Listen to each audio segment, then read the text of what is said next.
Bonjour à tous, ravi de vous retrouver dans Smart Job, le rendez-vous emploi RH de Bismart. C'est tous les jours, du lundi au vendredi, et c'est en direct, bien sûr, débat, analyse et expertise. Bien dans son job, aujourd'hui, on s'intéresse avec le DRH de Youno à un sujet un peu tabou, d'ailleurs, dont on ne parle pas, dont on ne se vante pas, la discrimination des femmes enceintes lors des entretiens, par exemple. On fera le point avec lui dans quelques instants.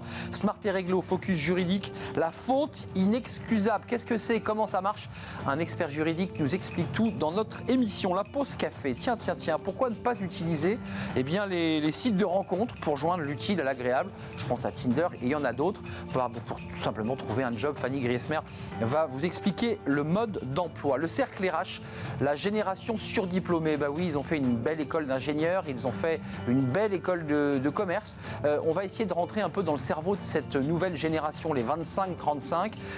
L'aisance pour certains, mais aussi la révolution, la transformation pour beaucoup d'autres. On en parlera à l'occasion d'un livre sorti chez Odile Jacob. Et puis dans Fenêtre sur l'emploi, les cadres passent au vert. C'est une étude très détaillée qui nous explique que le Rhône, la Loire-Atlantique notamment, sont des départements très plébiscités par les cadres qui sont partis ou veulent partir. Voilà le programme. Tout de suite, c'est bien dans son job.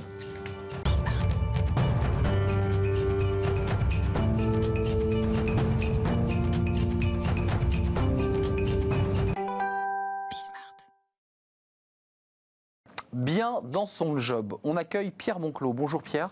Bonjour Arnaud. Vous êtes DRH de Youno et non pas de Uno. Déjà, ça en a réglé ce problème. Youno, on voit la marque évidemment UNOW, basée à Paris et à Lyon. 42 collaborateurs. 42 collaborateurs, société de formation en ligne, ça c'est votre cœur de métier.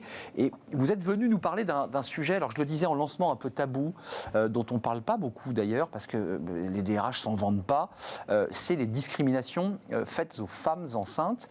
Racontez-nous comment est née, je dirais, la bataille et les outils que vous avez mis en place. Vous allez nous en parler dans quelques instants. Comment c'est né tout ça? C'est né d'une anecdote que vous avez vécue? Oui, il y a 3 ans, en entretien de recrutement, à la fin d'un process de recrutement, moi j'interviens en tant que DRH dans le dernier entretien, et c'était pour une femme, et au moment où je lui ai expliqué que sur les sujets RH, il y avait plein de questions qu'on n'allait pas lui poser, comme par exemple, est-ce qu'elle a pour projet d'avoir des enfants, est-ce qu'elle a déjà des enfants? Elle a été particulièrement surprise, et on a discuté pendant 10 minutes de toutes ces autres expériences des process de recrutement en cours, où soit on lui a dit attention à ce que tu dis là-dessus, parce que ça peut jouer, soit on lui a carrément dit, le cas le plus extrême, c'est en fait ça sert à rien qu'on continue l'entretien, parce que si vous êtes en âge d'avoir des enfants et que vous allez peut-être en avoir, c'est pas ça qu'on cherche dans notre entreprise. Pierre, c'est une personne que vous recrutiez, on est d'accord, hein? Oui. C'était une personne qui allait rentrer. Elle est rentrée d'ailleurs? Elle est rentrée, tout à fait. Et alors elle a eu des enfants? Et elle n'a pas eu d'enfants. Elle n'a pas eu d'enfants. Mais elle en aura peut-être. Elle en aura peut-être. Mais pour vous, c'est pas un sujet. Exactement. C'est pas un sujet. Cette femme vous raconte cette espèce de succession d'échecs, finalement, qui se transforme en échec. Pourquoi, à travers cette anecdote, vous décidez de transformer cette anecdote en véritable sujet de société? L'histoire, moi, m'a interpellé personnellement. Et en parlant avec d'autres DRH ou même dans mon entourage, tout le monde avait son histoire à raconter de « Ah mais oui, moi dans mon entourage, elle est tombée enceinte et quand elle est revenue, elle avait plus le même job. » Voire on lui a demandé de quitter l'entreprise. Et tous ces sujets-là qui sont... Alors déjà, c'est illégal, hein, il faut le rappeler. C'est pas le droit pénal, c'est amoral. Et en fait, j'ai fait mon constat personnel avant d'aller voir les chiffres dont on va parler, que le sujet était tabou. Et c'est l'une des rares discriminations dont on parle très peu.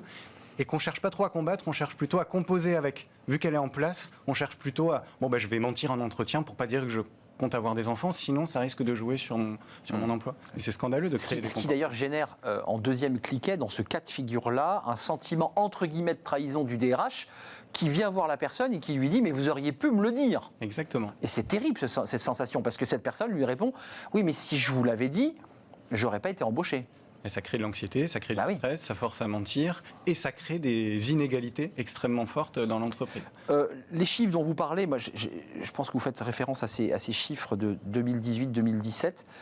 Vous les avez, c'est assez inquiétant quand même. Il y a quand même près de 20% de recruteurs qui disent, ou de personnes qui disent moi je n'ai pas été recruté ou je ne recrute pas des personnes qui m'annoncent qu'elles seront enceintes. Donc c'est un gros pourcentage. Oui, des hommes comme des femmes. Déjà, la discrimination se fait à tous les endroits. Moi, les 3 chiffres qui m'ont le plus marqué, donc c'est le Journal des femmes qui a fait une très grosse enquête il y a 2 ans pour dire déjà 1 femme sur 2 considère qu'elle a été discriminée lors de son évolution de carrière parce qu'elle a eu un enfant. Elle est à l'intérieur de l'entreprise, hein, là. Là, elle travaille, hein, elle est dans le job. Et n'a pas eu d'augmentation l'année dernière du fait d'avoir été en congé maternité.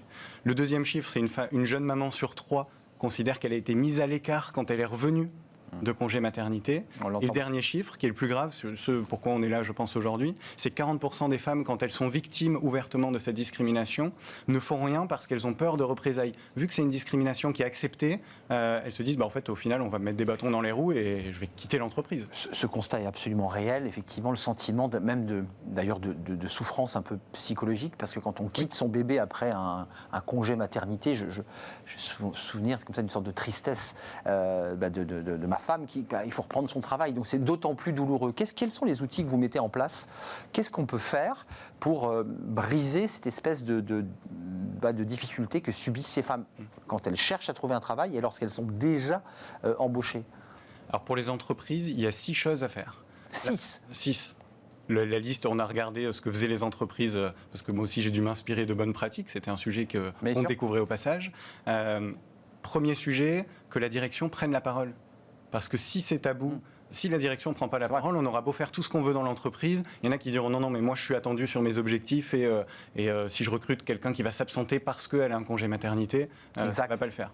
Ça, c'est la première chose. La deuxième chose, c'est communiquer. D'ailleurs, merci pour l'invitation sur ce plateau, parce que communiquer, c'est rappeler qu'il y a une prise de conscience à faire, mais c'est aussi engager son entreprise. Moi, demain, ça va être, j'espère, beaucoup plus difficile encore pour des managers, des RH ou n'importe qui chez Youno de faire la moindre discrimination après des prises de parole comme ça.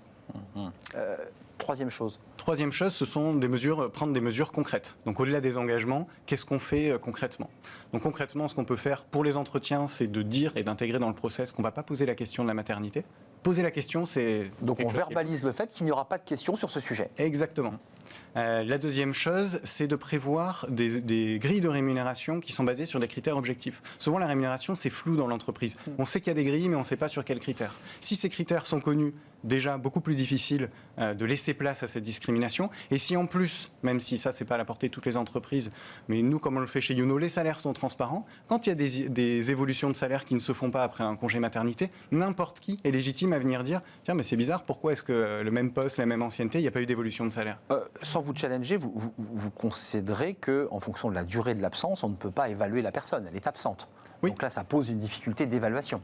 Et c'est la manière pour l'entreprise de prendre les devants et de dire il y a un parcours de carrière global et une absence, enfin un congé maternité, c'est 4 mois, c'est pas très long. Si une entreprise en est à 4 mois près, peut-être qu'elle a d'autres soucis que de se dire je ne vais pas recruter telle personne parce qu'elle a peut-être des projets d'avoir des enfants. Bien sûr, bien sûr. Il y a la question de l'évaluation qui est posée et c'est souvent un argument qu'utilisent les managers en disant mais elle n'était pas là, je ne peux pas l'évaluer, donc de fait je viens justifier le fait que je ne l'augmente pas. C'est un argument qu'on peut entendre.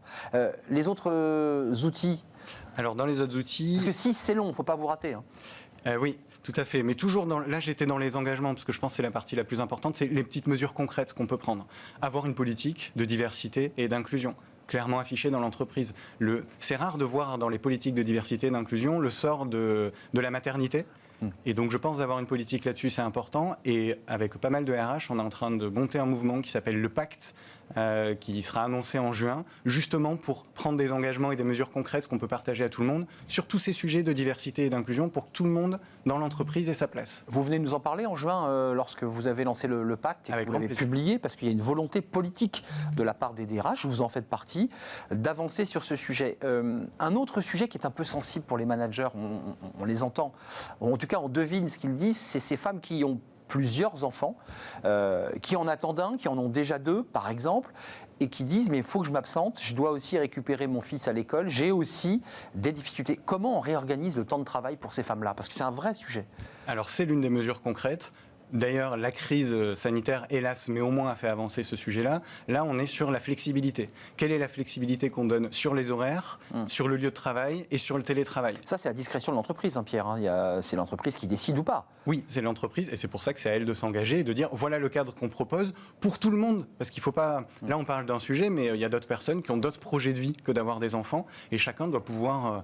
composer, alors il faut que ça soit compatible avec le métier, il y a tout un tas de sujets, oui. Mais s'il faut poser une demi-journée parce qu'on doit aller chercher quelqu'un plus tôt à l'école parce qu'il est malade... ça vous semble normal?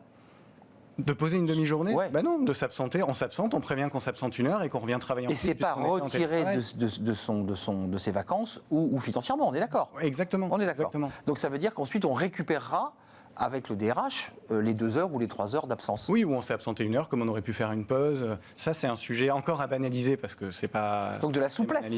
Oui, même plus fort, de la flexibilité très forte, où ça implique de faire confiance par défaut. Parce que si on ne fait pas confiance, ça va être dur, sinon on va se méfier de quelqu'un qui pourrait prétexter. Qu'elle va chercher l'enfant. Si on est dans cette méfiance, on laisse place aux discriminations et donc il faut arrêter de se méfier. La confiance, c'est très intéressant. Elle est prête pour quand cette tribune, enfin ce coup de poing de juin? On lance ça alors début juin, on n'a pas encore décidé de date. Et le sens de l'initiative, c'est d'être un collectif qui s'engage, qui prend des mesures concrètes et qui accueille tout le monde pour dire on va partager les bonnes pratiques. Parce que là, moi j'en liste quelques-unes, mais il y a des entreprises qui font déjà des choses merveilleuses et d'autres qui sont juste en charge d'inspiration. Cette petite question à ne pas poser en entretien, c'était pas intuitif. Nous, ça nous est venu, c'était dans notre culture, mais c'est pas intuitif. C'est vrai qu'en général, spontanément, avez-vous envie d'avoir des enfants? Je vais vous dire de vous à moi, toutes les femmes n'ont pas forcément envie d'avoir des enfants, mais globalement, une grande partie d'entre elles, on défonce une porte ouverte. Oui, un jour ou l'autre, elles auront des enfants. Il faut l'intégrer. En fait, il faut l'intégrer. Et puis même poser la question, ça peut être sans mauvaise intention, parce qu'on s'intéresse à la personne plus globalement. Sauf que la poser revient à laisser la place à cette discrimination. Et donc, c'est ce genre de choses qu'il faut partager au plus grand nombre. Pierre Monclos, DRH de Youno, il tape du poing sur la table avec des bonnes pratiques que vous avez listées. Il y en a peut-être d'autres encore d'ailleurs à imaginer pour parler des discriminations faites aux femmes enceintes. Et puis je suis sûr que vous reviendrez nous parler avec cette tribune des DRH. Merci d'être venu sur notre plateau, Pierre. C'est un vrai plaisir. La suite, c'est Smart et Réglo, le droit. On vient d'en parler parce que sur ces discriminations, le droit agit. On va en parler tout de suite avec notre invité, c'est Smart et Réglo. Smart et Réglo, la faute inexcusable, l'énorme bêtise. C'est ça en fait, hein, Sonia Yanui, vous êtes experte en droit social chez SVP Information Décisionnelle. D'abord, avant de commencer à savoir ce que ça engage pour l'employeur, pour le salarié, c'est quoi une faute inexcusable? Quelle est la définition de la faute inexcusable? Alors, ce qu'il faut savoir, c'est que la loi ne définit pas la faute inexcusable. Donc, c'est la jurisprudence qui en a défini un petit peu les contours. Et on peut retenir 3 critères. Le premier, c'est le manquement à l'obligation de sécurité. Donc, ça veut dire que concrètement, l'employeur n'a pas pris les mesures nécessaires pour préserver les salariés contre les risques professionnels. Excusez-moi, ça c'est dans le cas par exemple d'un accident du travail? Alors oui, c'est toujours dans le cadre d'un accident du travail ou d'une maladie professionnelle, tout à fait. Alors le deuxième critère, c'est la conscience du danger. Ça veut dire que par les connaissances scientifiques, l'expérience professionnelle de l'employeur, etc., il aurait dû avoir conscience du danger. Troisième critère, c'est la faute, c'est-à-dire le lien de causalité entre le manquement à l'obligation de sécurité et l'accident ou la maladie professionnelle. Donc maladie professionnelle ou accident, c'est intéressant parce que c'est l'objet de litige. Vous dites ce n'est pas c'est pas écrit noir sur blanc, donc c'est une jurisprudence qui se construit au gré des accidents et des maladies professionnelles. Le litige vient sur quoi? L'employeur dit mais c'est pas vrai, j'ai tout fait et c'est le salarié qui n'a par exemple pas mis son casque de sécurité. C'est des débats très concrets. Oui, tout à fait. C'est vraiment du cas par cas. Ouais. D'ailleurs, la définition, elle a été un petit peu... Au début, elle était stable par la jurisprudence et elle a été vraiment plus précise au moment des arrêts amiantes. Pour vous donner vraiment un exemple concret. Tout part de là. Voilà, tout est parti, on va dire, tout a été en tout cas développé, amplifié à partir de ce moment-là, puisque des salariés se plaignaient effectivement d'une faute de l'employeur et pas simplement à cause de mon travail, c'est juste ça. Non, c'est aussi parce que l'employeur a manqué à ses obligations. Donc, oui, parce que l'amiante est dangereux, mais il aurait pu prendre évidemment des mesures pour essayer d'éviter, de réduire en tout cas, les pollutions. Le risque. Est-ce qu'il y a un délai de prescription pour la faute inexcusable? Oui, tout à fait. Il y a un délai de 2 ans. De 2 ans pour agir, pour la victime ou ses ayants droit, ou pour la caisse, on le verra peut-être après. Effectivement, alors 2 jours, mais à partir de quand? Du jour de l'accident ou de la reconnaissance de la maladie professionnelle, ou 2 ans à partir de la cessation du travail, ou encore 2 ans à partir de la cessation du versement des indemnités journalières. Ce qui signifie que on va prendre, là on voit bien qu'il y a plusieurs points de départ possibles. On va prendre le plus récent de ces événements pour permettre une prescription la plus tardive possible. Ça veut dire que la victime a ces 2 années en fonction des dates que vous avez situées. Elle se retourne vers qui à ce moment-là? Concrètement, vers la CPAM. Donc elle saisit la caisse primaire d'assurance maladie. Alors, il y a deux phases possibles. Il y a la phase de conciliation et la phase contentieuse. Conciliation, c'est qu'on essaie de se mettre d'accord. L'employeur peut dire oui, je reconnais ma faute et auquel cas on passe pas au tribunal. Exactement. Donc la phase de conciliation, il faut que ça soit une vraie démarche de conciliation. Donc on a d'un côté la victime salariée ou ses ayants droit en cas de décès, et la CPAM, et de l'autre côté, l'employeur. Donc, il y a 3 points. Qui doit être physiquement présent, ça c'est important. Oui, il doit être présent. Alors, il peut ne pas venir, hein. C'est une phase de conciliation. Donc, s'il ne vient pas, il n'y aura pas de conciliation. Donc, ça ira au tribunal. Ça ira au tribunal. Donc, cette phase de conciliation, c'est un préalable, mais qui est facultatif. C'est pas obligatoire. Et l'objectif, effectivement, c'est de voir reconnaître la faute inexcusable et de chiffrer la réparation du préjudice. Le montant du préjudice. Donc la CPAM, elle a vraiment un rôle de conciliation très très important. Juste un détail pour les employeurs qui nous regardent, il vaut mieux aller à la conciliation ou pas? C'est pas bon dans le dossier quand le juge voit que l'employeur n'a même pas daigné venir à la conciliation. C'est pas bon dans le dossier ou ça joue pas? La jurisprudence, je dirais, ne sanctionne pas. C'est pas une circonstance aggravante. C'est toujours mieux, effectivement. Si on passe en conciliation, il y a 2 possibilités. Soit on a concilié totalement, soit on a concilié partiellement. Et là, on se retrouve quand même devant le tribunal. Mais c'est vrai que c'est toujours mieux d'éviter le tribunal parce que les sanctions sont beaucoup plus sévères. Les peines de prison, qu'est-ce que risque l'employeur? Ça, c'est important. S'il est condamné, si la justice le condamne justement pour une faute inexcusable, qu'est-ce qu'il risque? Alors, c'est pas une peine de prison. C'est en fait, il y a 2 choses. Il y a tout d'abord, vous savez, quand on a un accident du travail, quand on est victime d'un accident du travail ou d'une maladie professionnelle, on a droit à une indemnisation forfaitaire. Voilà. De combien? C'est quoi? Alors, c'est la prise en charge des soins, totale, dans la limite du barème sécurité sociale. C'est le versement des indemnités journalières en cas d'incapacité temporaire, donc en cas d'arrêt de travail, ou encore une rente, si on a une incapacité permanente. Rente versée par la Sécu? Par la CPAM. Ça, c'est quand on a un accident du travail, maladie professionnelle classique. L'objectif de cette faute inexcusable, c'est un enjeu financier pour le salarié, puisqu'on va avoir un complément d'indemnisation forfaitaire par le versement d'une majoration de la rente. Ça, c'est le premier point. Et deuxième point, c'est la réparation intégrale de l'ensemble des préjudices subis par le salarié. Donc là, ça peut cuber, comme on dit. Et là, effectivement, ça peut... alors, on a une liste dans le Code de la Sécurité sociale de types de préjudices. Par exemple, le préjudice esthétique. Oui, on a des barèmes, des montants. Exactement. Mais la juridiction, quand elle est saisie, le tribunal judiciaire, est libre, effectivement, d'évaluer au-delà et surtout de prendre en charge d'autres préjudices qui ne sont pas listés par le Code de la Sécurité sociale. Payé donc, alors une partie est payée par la collectivité, on l'a entendu, c'est la Sécu, c'est la CPAM, voilà, mais ça, c'est l'indemnisation cette partie où le juge tranchera, c'est payé directement par l'entreprise. Pas tout à fait, c'est payé dans un premier temps par la CPAM, c'est elle qui paye et ensuite elle se fait effectivement rembourser sous forme de capital par l'employeur. Donc c'est vraiment un coût qui est pris en charge par l'entreprise. Sonia, les montants, c'est quoi? C'est très variable, bien entendu. C'est très variable, mais un accident du travail où la personne est vivante, mais elle a été par exemple amputée d'un membre, c'est quoi? Ça correspond à quoi? Alors, en fait, il y a différents types de préjudices qui peuvent être évoqués. Par exemple, quand on a un handicap et qu'on a besoin d'avoir son véhicule adapté ou son logement, carrément, vous voyez, avec un fauteuil roulant. Achat. Tout ça, ça peut être pris en charge. Effectivement, il peut y avoir une condamnation assez élevée, du coup, qui prendrait en charge tous ces frais qu'on n'avait pas prévus parce que... Question technique, c'est bien du pénal, hein? Alors, là on est sur la responsabilité civile. C'est du civil. Civil. D'accord. Après. Donc c'est correctionnalisé. Hein. Oui, et quand on passe devant le tribunal judiciaire, par contre, quand on engage une action devant le tribunal judiciaire, on ne peut pas aller sur le terrain pénal pour, en tout cas, obtenir une indemnisation.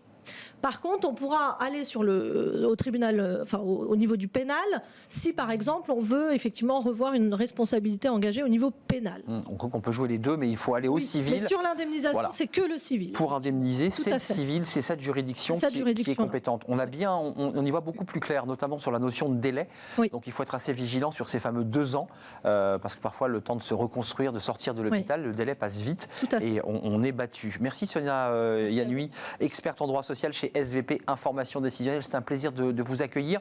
Petite pause café, tiens. Chercher un travail, bah oui, c'est un petit peu l'objet de notre émission. On en parle beaucoup dans Smart Job. Et si on utilisait les réseaux de rencontres, on les connaît tous, je ne vais pas citer toutes les marques, pour trouver un job, ce serait génial. Ça marche. Fanny Griesmer nous donne le mode d'emploi. Tinder, Vinted, Fanny Griesmer, Eh oui. bah, ça c'est du sérieux. Simplement, Oui, Vinted, ça peut. on y met ses vêtements et Tinder, on essaie de trouver l'âme sœur. C'est ça. Sauf que vous allez nous raconter aujourd'hui que bah, ça peut servir à autre chose. À totalement autre chose. Alors c'est vrai que Bah, la c'est génial. pandémie a totalement bousculé notre manière de travailler, de communiquer aussi, mais elle a permis d'inventer de nouvelles manières de recruter. Alors c'est vrai que les entreprises et surtout les plateformes de recrutement avaient beaucoup investi les réseaux sociaux Ouais. dernièrement pour trouver de nouveaux candidats, pour trouver les candidats là où ils sont. Mais là, ils misent désormais sur des canaux pour le moins originaux, vous allez le voir, hein, preuve que l'emploi est partout et surtout là où on ne l'attend pas toujours. Trouver un emploi tout en renouvelant sa garde-robe, c'est ce que j'évoquais pour Et oui, Vinted. Vinted, oui, vous avez peut-être, alors je ne sais pas si c'est le cas pour vous, mais C'est vous avez plutôt mon peut-être fils. fait du shopping sur Vinted, c'est le site d'achat de vêtements d'occasion entre Ça particuliers. cartonne. Hein. Ça cartonne effectivement. Alors quel rapport entre l'emploi et la frite, me direz-vous ? Bah, a priori aucun, sauf que le marché de la seconde main a le vent en poupe depuis plusieurs mois. Leader sur ce marché, la plateforme lituanienne Vinted. C'est Et exact. oui, ça vient de Lituanie. Alors en France, Vinted, c'est plus de 16 millions d'adeptes. Aujourd'hui, 4 millions de plus que l'an dernier. Une jolie croissance pour ce site internet qui lui vaut désormais la place de deuxième site de e-commerce le plus visité en France. Alors, trafic considérable, vous l'aurez bien compris, donc une belle vitrine dont s'est emparé Manpower, après s'être positionné sur Snapchat et sur Twitch l'an dernier, pour cibler là aussi de Ah oui. nouveaux candidats. L'agence d'intérim surfe désormais sur le succès du marché de l'occasion en investissant Vinted.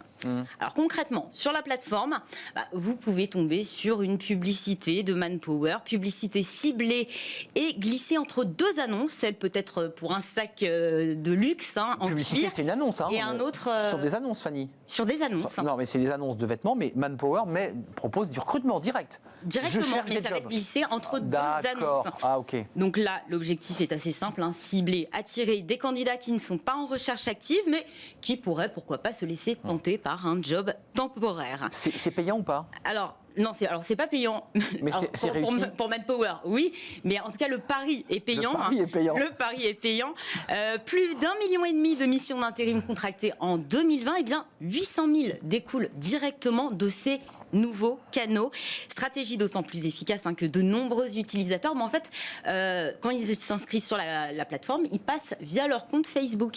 Et sur Facebook, il y a quoi? Des données précieuses qui permettent de mieux cibler les candidats. On quitte les vêtements, on passe Et à on- l'amour. Et oui, Vous cherchez l'amour. Je ne sais pas, Vous mais trouvez un job. c'est vrai que quand on y pense, rechercher un emploi et chercher l'amour, c'est un petit peu le même combat. Il y a le CV. Hein, Tout est une question de séduction. Bah Vous ouais. parlez du CV, oui. Quand vous allez sur un site de rencontre, vous éditez un profil. forcément. On va dire que c'est un CV plutôt atypique. Bah oui. Il y a aussi le premier rendez-vous qui s'apparente beaucoup au Au RH. premier entretien. Les mains moites, une appréhension assez palpable. L'envie aussi de se montrer sous son meilleur jour. Et puis l'attente. Eh oui, est-ce elle va me rappeler? Et oui, C'est pareil pour le une RH. sacrée question. Et ironie du sort, c'est au moment où l'on s'y attend le moins que ça vous tombe littéralement dessus. Vous voyez? Alors pourquoi ne pas faire coup double en trouvant, si possible, et l'amour et un emploi? Parfois, on dit qu'il faut trouver un emploi pour trouver l'amour. Vous avez remarqué? Ça aide aussi, Ouais. oui. C'est que vous êtes dans Une bonne dynamique. une bonne dynamique. C'est ça. Eh bien, c'est sur un site de rencontre que ça se passe et pas n'importe lequel, sur Tinder. Tinder, vous savez, c'est le fameux site où l'on peut se liker, se rencontrer et plus si affinité. Très populaire grâce à son interface plutôt ludique et au principe du swipe, le fameux coup de pouce, au sens propre du terme, bien sûr, un coup de pouce qui détermine si on aime ou non la personne que l'on vous présente sur l'application. L'ergonomie a été reprise d'ailleurs par de nombreux sites de recherche d'emploi, mais c'est désormais sur le site lui-même que certaines entreprises peuvent aujourd'hui déclarer leur flamme à des candidats potentiel. Et c'est le groupe d'intérim Proman qui a fait le premier pas en lançant une campagne pour recruter près de 1000 personnes dans le secteur de la logistique. C'est-à-dire que depuis lundi dernier, si vous passez en revue les différents profils d'hommes ou de femmes, On tombe. et voilà, vous tomberez peut-être sur l'une des publicités, l'une des annonces de Proman. Le principe est simple car il prend totalement les codes de l'application Tinder. On swipe, on swipe. Vous me direz sweep. Hein. Elle est branchée, On Fanny. swipe. Alors, à gauche, j'ai demandé comment ça se passait. À gauche, c'est pour zapper. Et à droite, je Et à prends. droite, c'est pour signaler qu'on est intéressé. Et Et, donc, si on c'est est- le cas, vous êtes redirigé automatiquement vers le site de l'agence d'intérim sur lequel vous pouvez postuler. Formidable. Et il y a déjà des chiffres, non? C'est un peu tôt. Alors c'est un petit peu tôt. En tout cas, l'avantage là aussi de passer par Tinder, c'est qu'il y a le principe également de la géolocalisation. C'est-à-dire que les annonces qui vous sont proposées sont pour des postes à côté de chez vous. Ouais, Voilà. ça c'est pratique. Campagne Merci, au, Internet. au nom qui est très révélateur, Match ton job, qui reprend donc tous les codes du réseau social jusqu'au message de la campagne. Alors, par exemple, on a Transpalette, recherche manutentionnaire, ou alors Colis solitaire, recherche préparateur de commandes emballées. Voilà, alors comme pour Manpower, sur Vinted, l'objectif est clair, il s'agit d'atteindre de nouveaux candidats, d'élargir, de simplifier, d'accélérer l'accès à l'emploi. Et puis, pour Proman, c'est aussi, avant tout, une bonne occasion de profiter des records réalisés par l'application en 2020, y compris pendant les confinements. Proman qui avait lui aussi investi les réseaux sociaux en 2020, Twitch et TikTok Mais ils étaient notamment, venus, Proman. pour cibler la génération Z. Ils sont venus chez Smart Ils Job. sont venus chez nous, c'est un Bah oui, groupe un originaire groupe de Manos. Avec les deux, le père et le fils, c'est ça? Tout à fait. Ouais, on les salue d'ailleurs parce qu'ils avaient fait une émission formidable. Et puis finalement, groupe qui mise sur les nouvelles technologies et sur les nouvelles tendances, les nouveaux usages, Tiens. pour recruter, surtout la génération Z que l'on voit assez rarement pousser les portes d'une agence d'intérim. Ah ouais, ils poussent surtout avec leurs pouces. Aussi. Merci Fanny de nous avoir éclairé. Il y a donc du travail à trouver sur ces réseaux. Et d'ailleurs, on va les réinviter, le bien, père oui. et le fils de Proman, pour leur demander justement si ça marche, ces campagnes Je pense que ça marche très bien. sur Tinder. Merci Fanny, c'est un vrai plaisir de vous accueillir.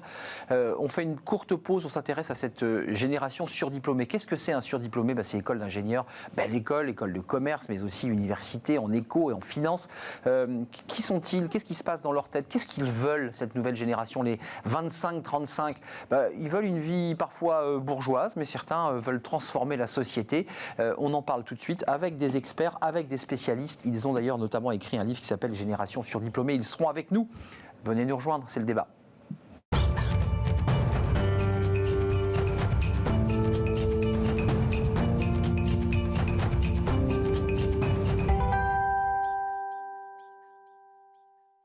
Retour sur le plateau de Smart Job, on va s'intéresser à cette génération de surdiplômés. Qu'est-ce que c'est donc un surdiplômé? On va en parler évidemment, ils ont fait une belle école d'ingénieur, une grande école de commerce ou même l'université dans le secteur de la finance, de la gestion. Ils ont tout pour réussir. C'est un peu plus compliqué depuis un an parce que ces surdiplômés ou ces diplômés bardés de diplômes galèrent un peu plus. Avant, tout leur était acquis, c'est un peu plus compliqué. On va en parler avec mes invités. Qui sont-ils? Qu'est-ce qu'ils veulent, ces 25-40 ans? Est-ce qu'ils veulent avoir une vie aisée, bourgeoise, un peu endogame, reproduisant finalement ce qu'ont fait leurs parents, ou est-ce qu'ils veulent transformer la société? Certains chercheurs, et on va en parler avec eux, disent peut-être que la révolution peut venir de cette génération-là, de celle qui veut transformer notre société. On en parle justement avec mes invités. Monique Dagneau, merci d'être avec nous. C'est un plaisir de vous accueillir, directrice de recherche au CNRS, au Centre d'études des mouvements sociaux. Je présente ce livre parce que vous l'avez coécrit avec Jean-Laurent Casselli qui est avec nous en visio et on l'accueille avec plaisir. C'est votre co-auteur. Vous avez bossé comme des dingues les 20% qui transforment la France, la génération surdiplômée. C'est intéressant de faire un focus. Vous dites qu'il n'y a pas d'écart. La vraie réalité, c'est pas l'écart entre les 1% de riches et les 99% pas de pauvres, mais de classe moyenne ou modeste. Non, l'écart, ça se fait entre les surdiplômés, cette génération-là, et les autres. Et on va en parler. Je présente tout de suite David Ifra, délégué général de Syntec Conseil, et j'évoquais les galères de ces surdiplômés. Oui, c'est vrai que c'est moins facile pour eux, on va le voir dans une étude que vous avez sortie, plus compliqué aujourd'hui parce qu'il y en a 86%, on verra les chiffres, qui disent c'est très très difficile, je peine énormément à trouver un entretien, à avoir un entretien d'embauche. Ça veut dire que la crise est là. Juste d'un mot, et je pose la question à Monique Dagneau, et je salue, on vient de le découvrir, votre co-auteur Jean-Laurent Casselli. Je ne sais pas si vous allez répondre en écho, mais c'est quoi un surdiplômé pour qu'on ait une définition à peu près carrée? Alors, un surdiplômé, c'est un jeune qui a Bac plus 5, c'est un Master 2, ou une école de commerce, d'ingénieur, etc. Mais c'est aussi au niveau Master 2. Et c'est vrai qu'une partie d'entre eux, souvent, cumulent plusieurs diplômes. Ouais, ils en ont parce plusieurs. que c'est un petit peu la logique d'aujourd'hui. Vous faites Les slashers. faire du droit, après vous rentrez dans une école de commerce, etc. Et donc, mais c'est 20%. Or, c'est un chiffre énorme par rapport aux années 80. Les années 80, vous avez un peu plus de 25% des jeunes qui passaient le bac. C'est vrai. Et aujourd'hui, vous en avez 80. Et sur ces 80, vous en avez une partie qui va rentrer dans faire des études supérieures, c'est-à-dire à peu près la moitié. Mais au bout du compte, ceux qui obtiendront ce diplôme qui, quand même, jusqu'à il y a très peu de temps, garantissait un emploi et une vie plutôt confortable, eh bien, c'est 20%. Donc, on a mis l'accent sur ce clivage d'aujourd'hui entre les 20% et les 80% restants. Je donne la parole à David qui est avec nous, mais votre co-auteur, je voudrais qu'il y ait un temps de partage du temps de parole, évidemment. Jean-Laurent Casselli, journaliste, essayiste. Juste, on parle de la massification, finalement, puisque ça, c'était Lionel Jospin, on s'en souvient, qui avait dit 80% d'une classe d'âge devra aller au bac. Il expliquait aussi que plus on cultivait les esprits, plus on les rendait libres, plus on les rendait démocratiques. Jean-Laurent, concrètement, on en fait quoi de cette masse d'intelligence finalement ? Elle transforme la société ou la société elle reste stagnante ? On a beaucoup de cerveaux disponibles mais en même temps la société se transforme lentement, c'est paradoxal ? Oui, vous l'avez dit, aujourd'hui, cette classe diplômée, elle est assez massive. Alors, c'est évidemment pas la majorité. On fait souvent l'erreur dans les milieux d'expertise ou médiatique de penser que tout le monde a fait des études supérieures et tout le monde a fait de grandes écoles. C'est évidemment pas vrai. Ceci dit, quand même, juste un chiffre pour rappeler, pour que les gens aient en tête, il y a aujourd'hui à peu près 300 000 jeunes chaque année qui sont inscrits dans une filière d'école d'ingénieur ou d'école de commerce. Donc ça veut dire que les grandes écoles, entre guillemets, qui dans les années 70-80 concernaient une infime minorité en fait des jeunes, aujourd'hui c'est presque un jeune sur 10. Voilà. Donc même aux étages très supérieurs, vous parliez des années Jospin et du bac, aujourd'hui même dans les étages très supérieurs, il y a une forme de massification qui est à la fois une chance pour l'économie, je dirais, pour la société de manière générale, parce que le niveau monte, mais qui pose aussi des enjeux d'inégalité nouveaux entre ces jeunes et les autres. Votre chroniqueuse parlait tout à l'heure des transpalettes et de la logistique. Et effectivement, entre cet univers-là et celui des coworking et des startups, il y a un écart assez immense dans les manières de travailler, les manières d'aborder sa vie professionnelle, son cursus, et c'est de ça que parle notre enquête. On va parler de votre enquête, de l'aisance un peu bourgeoise et de la reproduction sociale, mais aussi, et on va en parler dans quelques instants, d'une volonté de transformer avec des jeunes bien diplômés, bien dotés, mais qui disent, tiens, moi je ne vais pas faire comme mon père, je vais inventer autre chose, on va en parler. Votre étude, elle est intéressante, pourquoi vous y êtes penché là, vous aussi ? Pourquoi vous avez choisi de vous pencher sur cette génération et vous le montrez, vous, dans l'étude, c'est très détaillé, on va le voir, il galère un peu quand même, c'est pas si simple, c'est pas donné. Nous, Intech Conseil, on rassemble et on représente les sociétés de conseil en France. Et ces sociétés, elles ont d'une certaine mesure destin lié avec la génération dite surdiplômée. Vous les aspirez, ces jeunes ? Oui. On en a besoin parce que le métier des sociétés de conseil, c'est précisément de transformer les entreprises, de faire évoluer l'économie, la société. Et c'est donc exclusivement ou quasi exclusivement ces populations-là que nous recrutons. Donc les chiffres ne sont pas très bons quand même là. L'année qu'ils viennent de traverser, que l'on soit peu diplômé, mal diplômé ou pas diplômé ou très diplômé, l'employeur aujourd'hui il n'ouvre pas facilement sa porte quand même. C'est ce qu'on a voulu mesurer effectivement. On a constaté nous-mêmes, malgré les efforts que nos sociétés pouvaient faire en 2020, que nécessairement il y aurait un peu moins d'offres d'emploi que dans les années précédentes. Et donc à la fin de l'année 2020, on a voulu dresser un état des lieux et on a interrogé un échantillon représentatif de jeunes ayant reçu leur diplôme Bac+5 dans l'année 2020. Donc ils sont en recherche d'emploi. Ils sont en recherche où ils ont trouvé. Monique Dagneau, la question de fond que moi j'ai envie de vous poser, vous êtes une chercheuse, directrice de recherche au CNRS, on se dit cette jeunesse, on a tous été jeunes un jour, on a tous eu des rêves de transformation, de rupture familiale, de ne pas faire comme son père ou de faire comme son père. Vous êtes d'accord qu'il y a quand même finalement deux familles au sein de cette génération de surdiplômés. Il y a ceux qui sortent d'école d'ingénieurs qui vont se marier assez tôt, qui vont reproduire un petit peu la vie un peu bourgeoise. Puis il y en a une autre partie qui sont en rupture, une vraie rupture sociétale. Alors, si vous voulez, c'est vrai que nous partageons ce groupe des 20% entre ceux qui vont faire une carrière, finalement, aller vers le pouvoir. C'est très peu d'entre eux, c'est à peu près 1%. Les énarques, les polytechniciens, les polytechniciens, les gens, les diplômes plus. Centraliens. Les centraliens, ils sont assez souvent innovateurs, ils peuvent être du côté de l'alter-élite. Ouais. Ensuite, nous voyons ce qu'on appelle classiquement la professional managerial class, c'est-à-dire des managers, des experts, etc., qui effectivement vont pas reproduire vraiment, parce que on ne parle pas trop de reproduction sociale. Socialement, effectivement, ils sont plutôt originaires d'une bourgeoisie aisée, plutôt, mais aussi surtout avec leurs parents ont des diplômes diplômes supérieurs. C'est plutôt de la reproduction culturelle. Avec beaucoup, comme on le sait, d'enfants, d'enseignants, etc.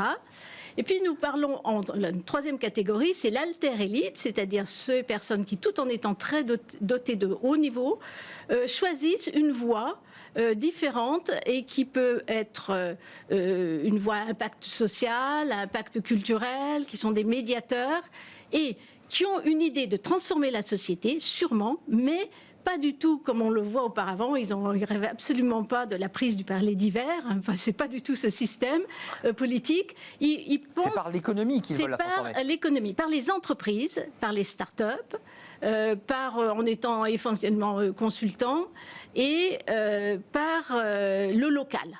Si vous voulez, donc il y a une vision de transformation qui est assez nouvelle, notamment en mettant l'impact sur l'entrepreneuriat. C'est ça qui est... C'est l'entrepreneuriat, c'est je crée quelque chose. Voilà, je crée quelque chose. Je suis mon propre chef. Voilà. Mais ça peut être de l'entrepreneuriat social ou de l'entrepreneuriat classique. Ou environnemental, puisqu'on va en parler.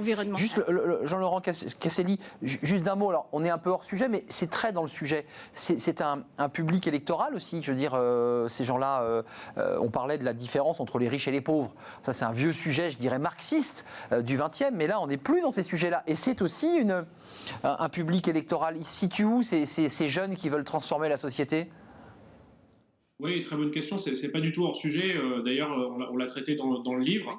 On a une question de sondage sur les préférences politiques, la proximité partisane de ces jeunes. Et on s'est rendu compte en les comparant avec les autres jeunes, donc pas avec la population générale, mais avec des gens qui ont le même âge, donc dans une population comparable, qu'ils étaient ils ont plus voté pour la République en marche, ils sont plus macronistes, plus centristes, on va dire, et ils sont aussi plus à gauche. Et notamment, ce qui nous a frappé, ils sont beaucoup plus nombreux que, par exemple, les bacheliers à être proches de l'écologie politique. Et on voit de plus en plus à quel point la gauche se renouvelle électoralement par l'écologie. Donc là, il va y avoir un vrai défi sur la base électorale de cette nouvelle gauche. On peut aussi faire le parallèle avec les travaux récents de Thomas Piketty, qui parle de gauche brahmane, pour dire qu'en fait, cette formule sert à montrer qu'aujourd'hui, la gauche, c'est plutôt le parti des diplômés que le parti des catégories populaires. Et ça, on l'a vraiment effectivement vérifié dans notre enquête. Alors, il ne faut pas laisser croire que tous les jeunes ingénieurs d'école de commerce ou Sciences Po votent à gauche, c'est pas vrai du tout. Mais par contre, par rapport à la moyenne de leur génération, c'est vrai qu'on commence à sentir une différence. Et vous parliez de révolution au début de l'émission. Oui. Alors, ils ne sont pas des révolutionnaires dans le sens où on l'entend en France. Mais par contre, c'est vrai qu'ils ont une envie de changement. Monique l'a dit, par l'innovation entrepreneuriale, culturelle, sociétale, associative. Et on a l'impression qu'aujourd'hui, le cœur de la société française, en fait, c'est ni les 1%, ni les ultra-riches, les élites, que de toute façon tout le monde déteste et tout le monde rejette. Ni les gens d'en bas, on a bien vu avec les Gilets jaunes qui ont vite été coincés, faute de pouvoir avoir une traduction politique de leurs revendications. Aujourd'hui, il reste presque rien de ce mouvement. Et nous, on pense que cette élite culturelle un peu massifiée, elle joue quand même un rôle de pivot et d'innovation. Et on trouve que souvent, on met un peu en sourdine son influence. La start-up, c'est page 111, le vertige du milliardaire ou le charme de l'esprit bohème, parce que ça raconte ça. Il y a quand même l'envie de gagner de l'argent tout en étant un peu bobo. Et je vous donne la parole, David. Vous êtes d'accord ? Il y a un peu ce mix entre l'idée j'assume le fait de gagner de l'argent, d'avoir un job qui me plaît, tout en ayant un état d'esprit un peu écolo-bobo. Enfin, c'est pas vraiment le mythe du milliardaire. Les start-upers en Californie, ils veulent vraiment casser la baraque. Palo Alto. Voilà. En France, les start-upers, dont certaines sans doute rêvent, mais ils veulent vivre bien, mais avoir aussi un mode de vie agréable et éventuellement pouvoir changer, participer au changement social. Donc c'est vraiment entre les deux. Et le mythe du milliardaire est quand même moins fort en France, même si... parce que la culture est différente. La culture est complètement différente. Bien sûr. Juste, David, c'est plus compliqué aujourd'hui de les capter, de les aspirer. Je dis aspirer, je mets des guillemets bien sûr, mais d'aller capter ces cerveaux que vous allez évidemment dispatcher dans toutes vos sociétés, puisque vous les représentez. On les remontées que vous avez des patrons d'entreprise vous disent ah, les jeunes, on les attire plus de la même manière. Ils viennent moins facilement. Vous le ressentez, ça, ou pas ? Il y a toujours une lutte pour attirer les meilleurs. Et ce qui est intéressant... Ils viennent d'où d'ailleurs, vos meilleurs ? Excusez-moi, ils viennent d'où ? Les meilleurs, ils viennent des écoles qui ont été citées, des écoles de commerce, des écoles d'ingénieurs, de certaines universités, effectivement. Même si aujourd'hui, les sociétés de conseil essaient aussi de diversifier les profils, ils iront toujours chercher les meilleurs, mais ils essaient de regarder aussi dans des formations, entre guillemets, alternatives par rapport à leurs sources de recrutement historiques. Ils viennent encore quand même assez largement de ces écoles-là et de ces universités très cotées.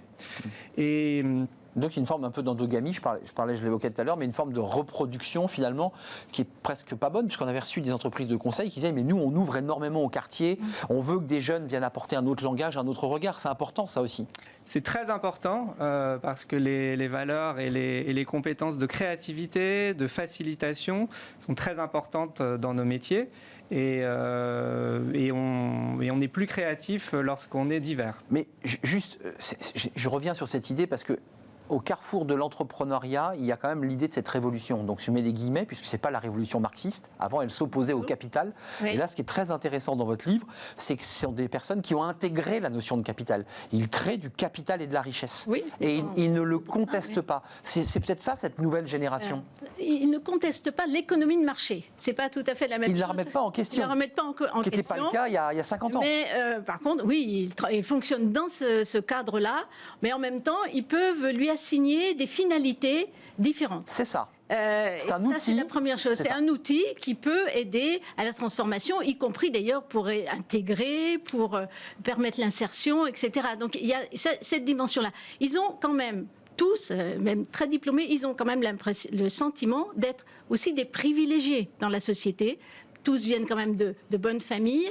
Et bon, je vais le dire un peu à la marge quand même, mais certains disent on a quelque chose à rendre à la société. Et donc, ça explique qu'une partie d'entre eux soit orientée effectivement avec une volonté d'impact social ou d'impact culturel. Donc ça c'est une chose importante. Alors, je voulais revenir quand même sur les écoles. Nous, on n'a pas vu que les grandes écoles, parce que finalement, ça constitue un tout petit vivier. Et c'est acquis. Enfin, excusez-moi, celle-là, c'est une marque connue. Bien sûr. Bon. Mais en fait, il y a plein d'autres écoles qui ont été créées. Il y a au moins une centaine d'écoles d'ingénieurs actuellement en France. Privées, d'ailleurs, pour certaines. Une grande partie privées, et y compris des écoles de commerce privées, et d'ailleurs, dont les frais de scolarité sont très élevés. Mais au total, vous avez quand même un vivier, ça fait à peu près 8% de notre échantillon qui vient d'une école grande ou petite. Et c'est vrai qu'une partie d'entre eux nous ont dit « Oh, mais moi, je n'ai pas fait une très, très grande école, mais finalement, c'est plutôt mieux parce que ça m'a donné plus de possibilités, ça m'a donné la possibilité d'être plus créatif dans un vivier peut-être plus diversifié. » Donc moins écrasé par une sorte de gang, d'une marque, j'ai pu m'épanouir. Tout à fait. Il y a un peu ça, et c'est une remarque qui m'avait plutôt frappée. Mais Jean-Laurent Casselli, excusez-moi d'y revenir, c'est peut-être mon tropisme, parce que j'aime aussi les sujets politiques, mais en 68, les jeunes renversaient la table, ils ne voulaient pas faire comme leurs parents. Pour certains, ils ne voulaient pas aller à l'usine, et puis pour d'autres, ils ne voulaient pas être dans des quartiers bourgeois. Est-ce que c'est une manière, finalement, le portrait robot que vous avez dressé de cette génération-là, des surdiplômés, est-ce que c'est un peu une manière à eux de faire leur révolution? Une révolution peut-être plus douce, plus feutrée, mais c'est une manière de transformer cette société. Il y a une forme un peu révolutionnaire et non pas révoltée peut-être. Alors, c'est vrai que dans cette jeunesse cultivée, on peut faire beaucoup de parallèles avec mai 68 et les 68A. notamment le fait que leur activisme, entre guillemets, qu'il soit associatif, politique ou entrepreneurial, passe souvent par des sujets qui sont liés au mode de vie. Au style de vie, que ce soit le rapport à l'alimentation, à la consommation, le rapport aussi à l'écologie, à l'environnement. Aujourd'hui, cette génération-là, en tout cas sa partie la plus titrée scolairement, elle veut, je dirais, non pas changer la vie, mais changer en tout cas sa vie, son mode de vie. Toute la question qu'on pose, qui reste ouverte dans le livre, c'est est-ce que changer la vie de 20% des gens, ça change celle de la société dans sa globalité, ou est-ce qu'au contraire, il y a un risque, encore une fois, de décrochage entre des aspirations, alors on peut les appeler révolutionnaires de manière un peu romantique, et est-ce que ces aspirations-là trouvent un écho dans les catégories plus populaires? Moi, j'en doute personnellement, et plus ça va, plus j'ai l'impression que le fossé est en train est de plus en plus visible. Je partage votre opinion, je donne la parole à David. Il en doute, j'en doute aussi. Je ne suis pas un expert, je n'ai pas écrit votre livre. J'ai plutôt l'impression d'une fracture sociétale entre ces générations des manutentionnaires de chez Amazon et de ceux diplômés qui vivent d'une manière aisée, à l'aise, avec plein d'idées dans la tête. Il y a une cassure là. Il y a effectivement une rupture culturelle.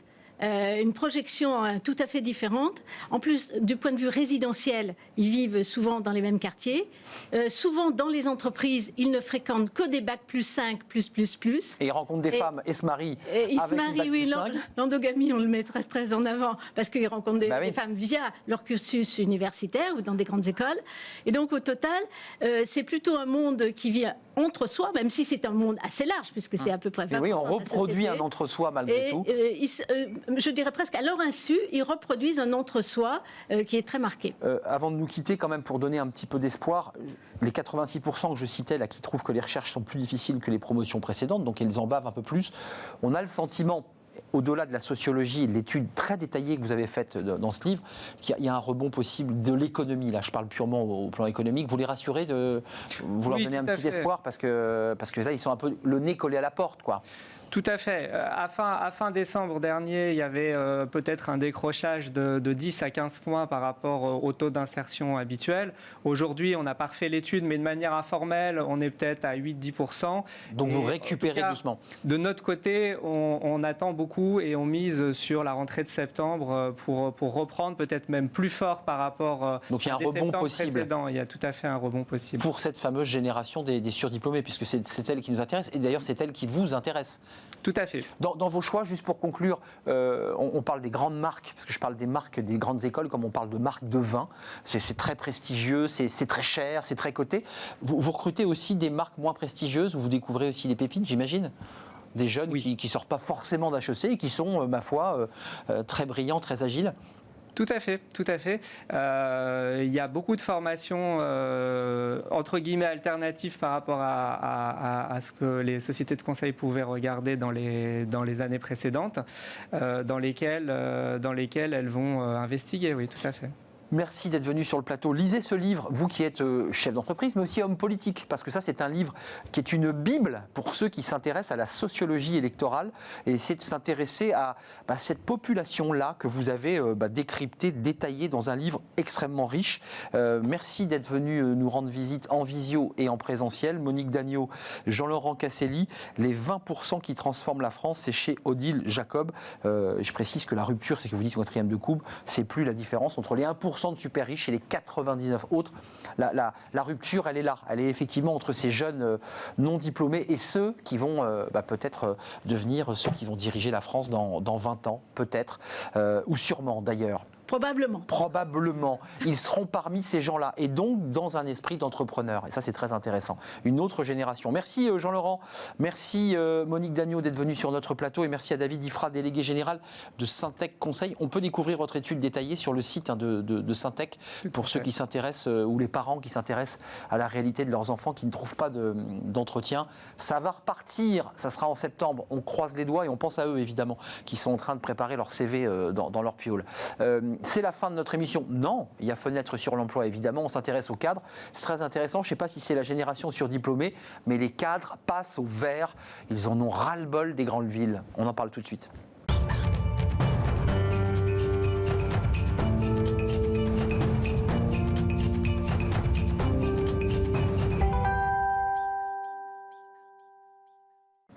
Fenêtre sur l'emploi, on va être en visio. Je suis très heureux de la retrouver. D'ailleurs, notre ami de cadre emploi, je recherche ma petite fiche. Je vous salue parce que Élodie Franco Dacruz, c'est un peu une filiation qu'on a depuis presque un an que vous venez sur notre plateau.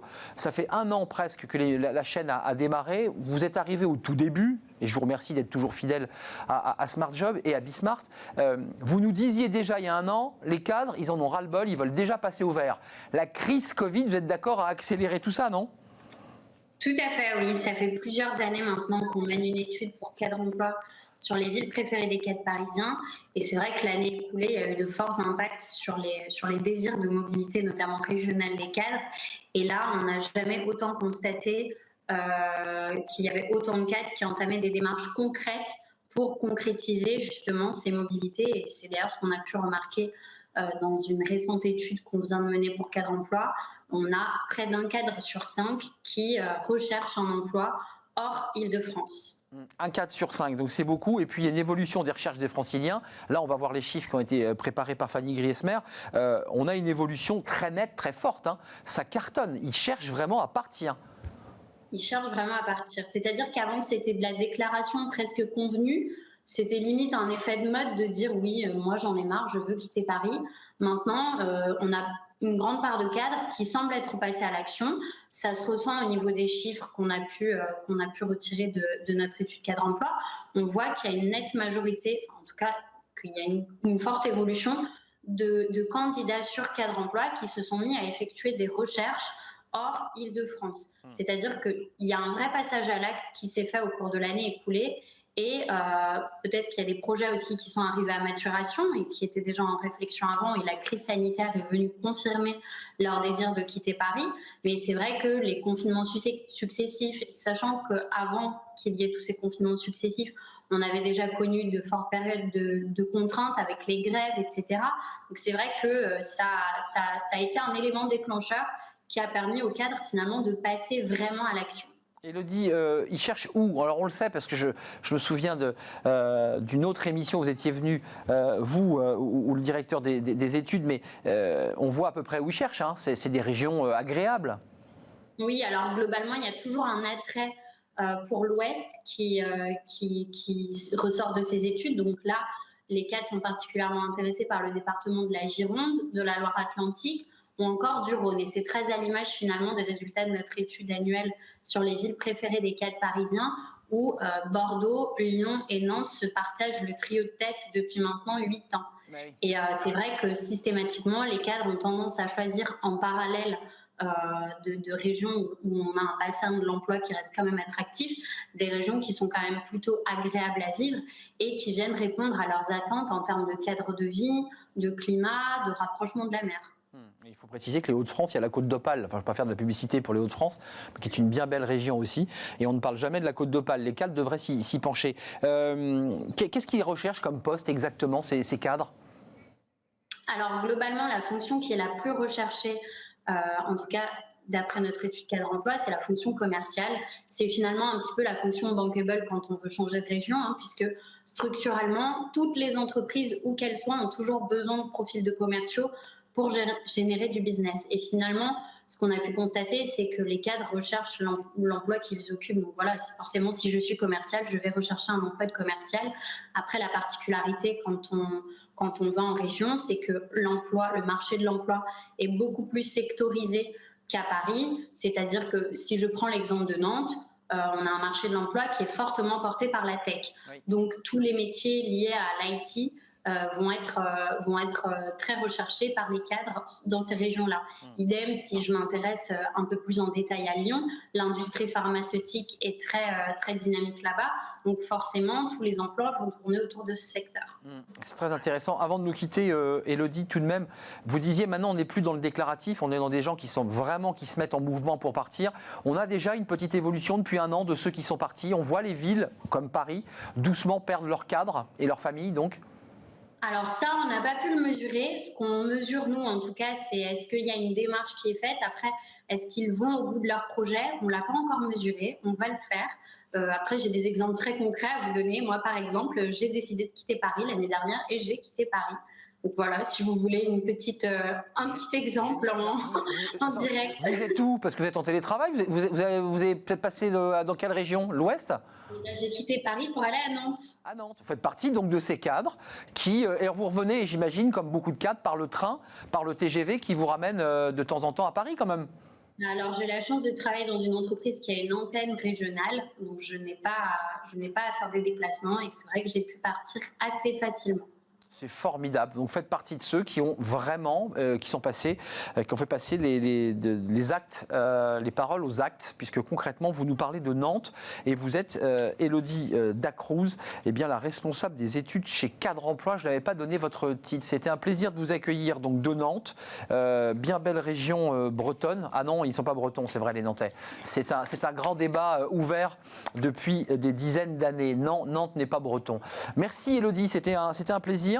Et puis vous revenez évidemment quand vous voulez, en général régulièrement chaque mois pour Cadre Emploi. C'était un plaisir de partager cette émission avec vous, de découvrir tous ces sujets. Je remercie Fanny Griesmer évidemment, je remercie Kylian Soula à la réalisation, Élodie Merlin au son, bien entendu Pauline Gratel et puis Margot pour l'accueil invité incontournable. Merci à vous, merci de votre fidélité. Je serai là demain à la rencontre de nouvelles aventures, de nouvelles histoires autour du travail et de l'emploi. Bye bye, d'ici là, portez-vous bien et vous pouvez circuler librement, je crois, depuis aujourd'hui. Donc c'est formidable, c'est la première étape du déconfinement. À demain.